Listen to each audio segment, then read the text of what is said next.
Halo Pak Kendi dan semuanya. Perkenalkan, saya adalah Budianto dengan NPM 2341178, mahasiswa manajemen di kelas 6 MNMG, mahasiswa Universitas Internasional Batam. Jadi pada kesempatan kali ini saya akan mempresentasikan tutorial bagaimana caranya untuk mengolah data pada sebuah penelitian berbasis data primer. Jadi penelitian saya ini adalah berjudul Personality and Social Influence on Generation Z Retail Cryptocurrency Investment Behavior, the Role of Self-Efficacy. Jadi di sini terdapat 5 variabel yang dimana mencakup variabel independen, mediasi, dan juga dependent. Jadi pada independen ini terdapat 3 variabel yang dimana ada impulsivity, social ranking, dan juga need for social approval. Kemudian di mediasinya ada self-efficacy, dan yang terakhir, dependent, terdapat influence investment behavior. Nah, jadi untuk langkah pertamanya, kita siapkan terlebih dahulu file CSV yang dapat kita unduh di Google Drive terkait dengan hasil kuesioner yang telah kita bagikan tadi. Nah, jadi di sini kita hapus terlebih dahulu data-data karakter sampel yang tidak digunakan. Nah, selanjutnya untuk nama-nama variabelnya kita ganti terlebih dahulu. Seperti variabel saya yang pertama, impulsivity, maka akan saya ganti menjadi IMP 01. Kemudian lanjutkan saja IMP 02.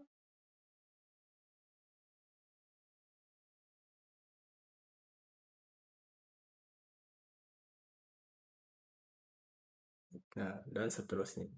Seperti yang seterusnya, social ranking, maka menjadi SRA 01, dan seterusnya. Jika sudah selesai, kita save. Nah, kemudian kita masuk ke aplikasi Smart PLS. Jadi aplikasi saya ini adalah versi yang keempat. Jadi kita klik terlebih dahulu New Project. Kemudian kita masukkan saja apa saja namanya. Seperti saya contohnya UAS. Kemudian kita import data file.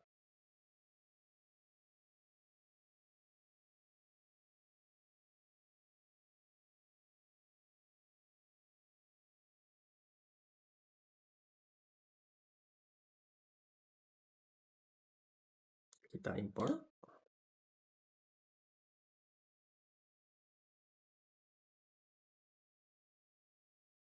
Kita keluar.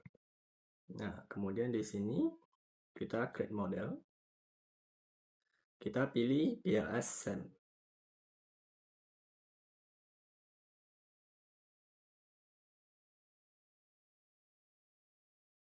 Nah, jadi di sini kita perlu memasuki variabel-variabel tersebut untuk diolah di dalam. Seperti contohnya, di sini kita klik yang di kiri, IMP. IMP saya ada 7 item, maka setelah di blok, kita tarik dan masukkan ke dalam.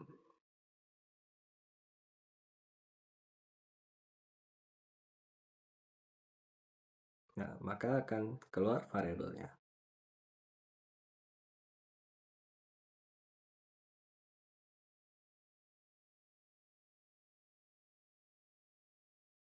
Kita lanjutkan ke variabel selanjutnya, SRA, Social Ranking.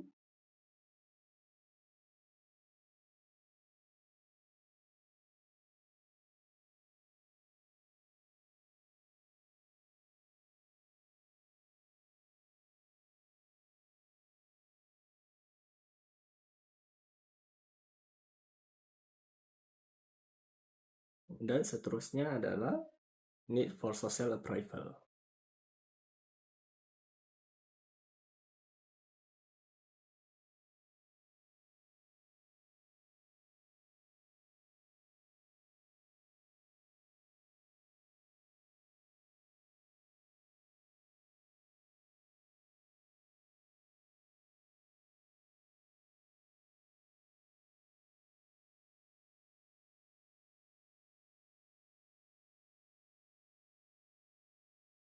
Selanjutnya kita masukkan lagi variabel mediasinya, self-efficacy.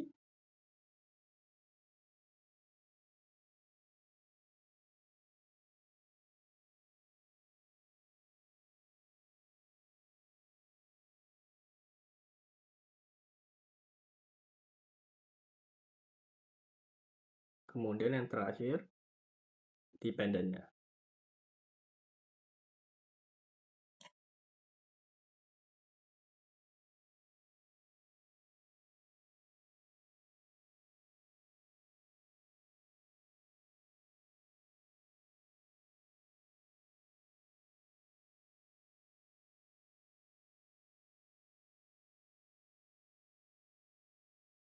Nah, kemudian kita akan membuat panelnya, yang dimana di sini kita klik connect,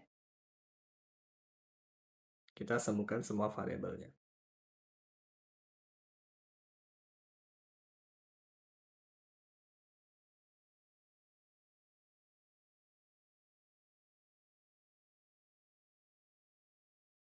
Nah, jadi setelah kita sambungkan semuanya, maka kita lakukan calculate.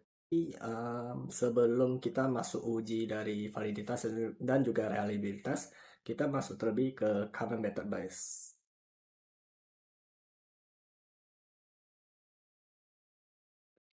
Jadi common method bias ini dapat menyebabkan kesalahan dari pengukuran ketika variance yang berasal dari metode bercampur dengan variance konstruk. Jadi di sini sehingga menimbulkan bias dalam validitas dan juga reliabilitas, sehingga kita perlu identifikasi terlebih dahulu sebelum menganalisis dari validitas dan juga reliabilitas untuk mengantisipasi kesalahan dari pengukuran.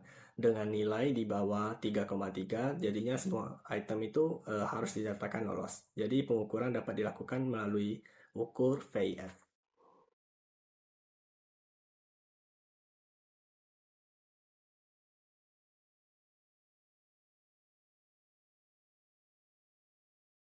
Jadi di sini dapat kita lihat bahwa VF saya di sini semuanya di bawah 0, di bawah 3,3. Jadinya semuanya lolos. Jadi dapat kita lanjutkan ke validitas uji validitas konstruk. Jadi uji validitas konstruk ini melalui nilai autoloading dan juga AVE. Kita masuk terlebih dahulu ke nilai autoloading. Jadi dapat dilihat di sini nilai autoloading saya banyak yang merah. Jadi di sini juga autoloadingnya sebenarnya yang di atas 0,7 dapat dinyatakan langsung lolos, dan sementara 0,4 sampai dengan 0,7 di sini masih bisa dipertahankan. Tetapi meskipun bisa dipertahankan, tetapi nilai di sini banyak yang masih terlalu rendah, sehingga mungkin akan saya hapus terlebih dahulu. Seperti contohnya yang di sini IMP yang ketiga nilainya hanya dengan angka kepala 5. Jadi di sini agak terlalu rendah. Yang akan saya hapus terlebih dahulu.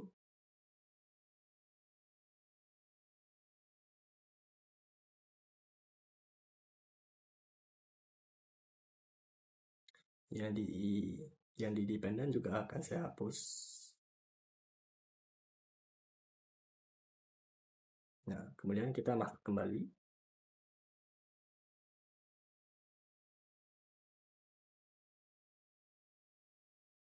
Jadi ini auto loading yang akan saya gunakan.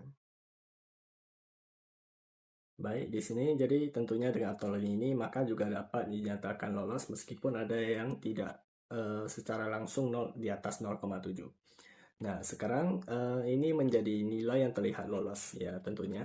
Kemudian kita akan lanjut ke nilai dari AVE.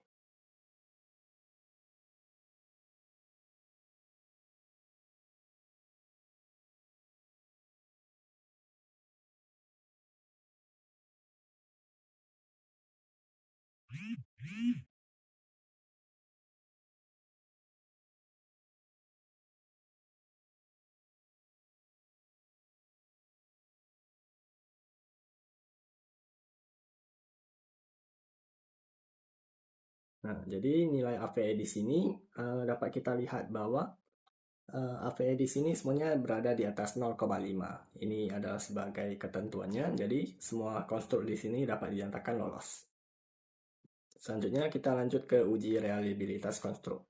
Jadi ini adalah berguna untuk memastikan bahwa konsistensi dari internal indikator dapat mengukur setiap konstruk. Jadi di sini dengan pengukuran melalui transport alpha dan juga composite reliability dengan batasan di atas 0,7 termasuk juga 0,6 sampai 0,7. Itu masih dapat diterima.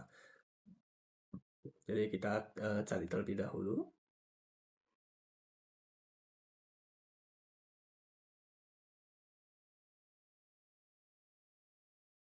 Nah, jadi di sini dapat kita lihat transport alpha dan juga composite reliability saya. Keduanya ini masih ada yang di atas 0,6 juga ada yang di atas 0,7. Tentunya ini dapat diterima dan semua hasilnya ini dapat dinyatakan lolos.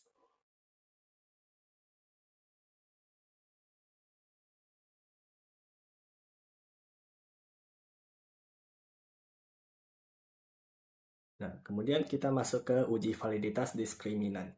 Jadi ini untuk bertujuan memastikan bahwa setiap konstruk memiliki perbedaan dan tidak saling tumpang tindih antar konstruk, yang dimana di sini kita akan uji Vonnegut, HTMT, dan juga cross-loading. Jadi Vonnegut ini dapat kita nyatakan lolos apabila ia memiliki akar kuadrat dari AVE setiap konstruk yang lebih besar korelasinya daripada konstruk lainnya. Jadi ketentuan ini juga telah sesuai sehingga Vonnegut akan dinyatakan sebagaimananya terhadap nilai saya. Jadi kita cari terlebih dahulu.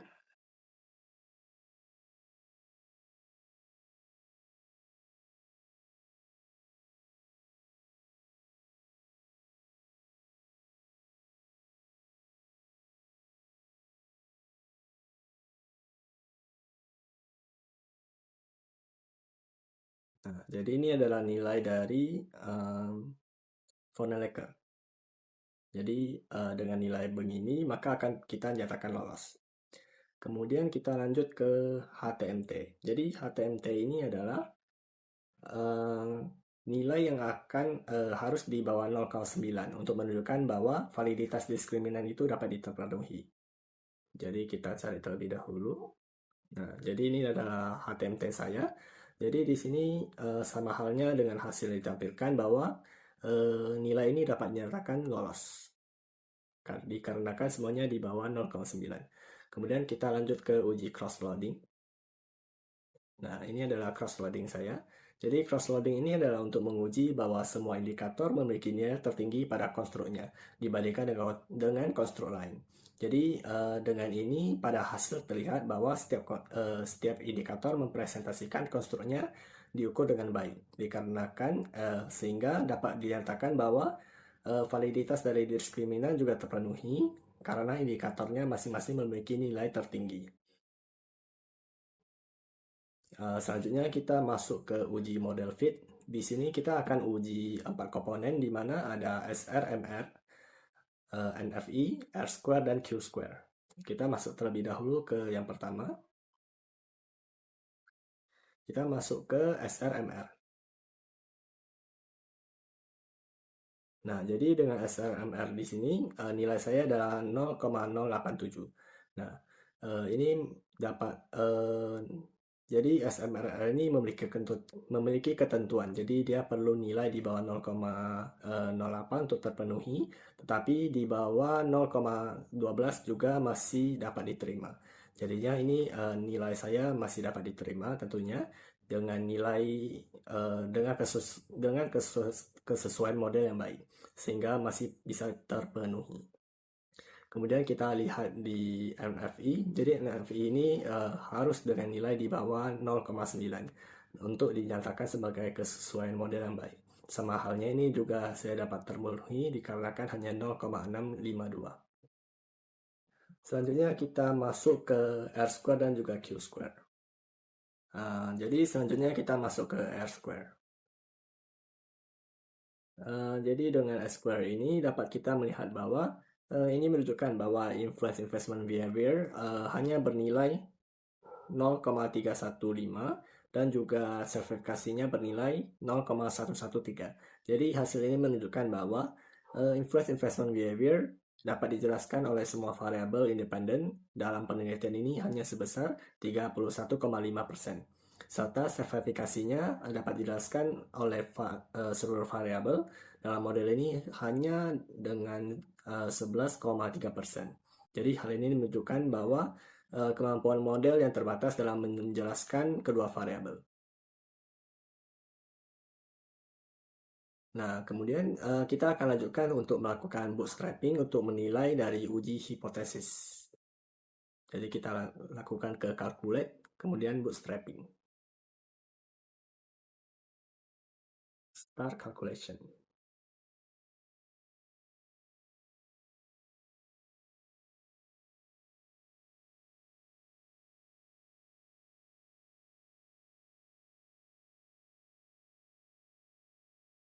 Nah, jadi ini adalah hasil-hasil yang telah kita dapatkan.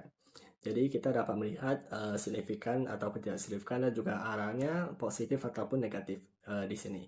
Jadi untuk melihat signifikan atau tidak, kita dapat melihat antara p-value ataupun dengan t-statistik. Kemudian kalau untuk positif negatifnya, kita dapat melihat dari sample mean. Jadi dengan hasil ini dapat kita lihat bahwa pada hipotesis pertama, ini menguji pengaruh antara impulsivity terhadap self-efficacy. Jadi di sini tidak signifikan dengan arah hubungan positif. Hubungan ini karena dapat dikarenakan seperti mayoritas responden dalam penelitian ini merupakan investor kripto pemula. Terutama juga target di sini kan adalah generasi Z. Jadinya dalam investasi kripto yang dinamis, perilaku impulsif di sini dianggap sebagai hal yang umum sehingga tidak menurunkan kepercayaan diri mereka dalam berinvestasi. Kemudian pada hipotesis yang kedua, ini menguji antara social ranking terhadap self-efficacy. Jadi di sini membuat hasil yang signifikan positif. Hal ini dapat dikarenakan semakin tingginya keinginan responden untuk memperoleh pengakuan atau status sosial. Jadi di sini mereka akan semakin tinggi pula kepercayaan diri mereka terhadap kemampuan berinvestasinya. Jadi pada investor muda, investor cryptocurrency di sini tidak hanya dipandang sebagai aktivitas finansial, juga sebagai bagian dari identitas mereka dan juga gaya hidup digital. Nah, kemudian pada hipotesis ketiga, jadi di sini akan menguji need for social approval terhadap self-efficacy. Ya, hal ini juga tidak signifikan dan arah hubungannya adalah positif. Hubungan ini dapat dikarenakan mayoritas responden adalah investor generasi Z, jadi dukungan dari pengakuan sosial dan dari komunitas maupun media sosial tentunya justru dapat meningkatkan rasa kepercayaan diri mereka dalam berinvestasi. Kemudian hipotesis keempat, jadi di sini adalah menguji pengaruh antara impulsivity terhadap influence investment behavior. Hal ini signifikan dan juga positif dikarenakan keputusan investasi itu yang cepat dan juga tanpa didasari dari pertimbangan rasional akan membuat perilaku investor yang menjadi lebih mudah terpengaruhi. Nah, kemudian pada hipotesis kelima ini untuk menguji social ranking terhadap influence investment behavior. Jadi di sini juga memiliki hasil yang signifikan positif dikarenakan individu dengan social ranking yang tinggi, dia akan cenderung akan lebih responsif terhadap informasi sosial dalam pengambilan keputusan investasinya. Nah, yang kemudian yang keenam, jadi di sini adalah hipotesis yang menguji pengaruh antara need for social approval terhadap influence investment behavior. Jadi di sini hasilnya juga signifikan positif dikarenakan individu yang memiliki need for social approval-nya yang tinggi dapat menyebabkan ketergantungan yang kuat pada opini dan juga informasi publik sehingga memengaruhi keputusan investasinya. Nah, jadi yang selanjutnya hipotesis ketujuh ini menguji mediasi terhadap dependent, self-efficacy terhadap influence investment behavior dengan hasil yang tidak signifikan dan arah positif. Jadi dikarenakan responden didominasi oleh investor pemula dengan pengalaman dan nilai investasinya yang relatif lebih rendah. Jadi perilaku investasi mereka ini sebenarnya lebih dipengaruhi oleh faktor eksternal seperti volatilitas pasar, tren media sosial dan juga komunitas digital. Jadinya dibandingkan oleh tingkat kepercayaan diri mereka. Nah, kemudian selanjutnya kita masuk ke hasil uji dari efek tidak langsung. Yang di sini terdapat 3 hipotesis. Hipotesis ke-8, 9, dan 10 yang menguji impulsivity, social ranking, dan juga need for social approval terhadap influence behavior melalui self-efficacy. Yang semuanya di sini memiliki hasil yang tidak signifikan dengan arah positif. Jadi ketiga hipotesis tersebut tidak signifikan dikarenakan self-efficacy itu sendiri juga tidak berpengaruh signifikan terhadap influence behavior. Oleh karena itu, self-efficacy tidak mampu menjadi sebuah variabel mediasi dalam penelitian ini, sehingga pengaruh impulsivity, social ranking, dan need for social approval lebih bersifat langsung dan dalam mengaruhi dependennya. Jadi sekian presentasi yang dapat saya sampaikan. Terima kasih.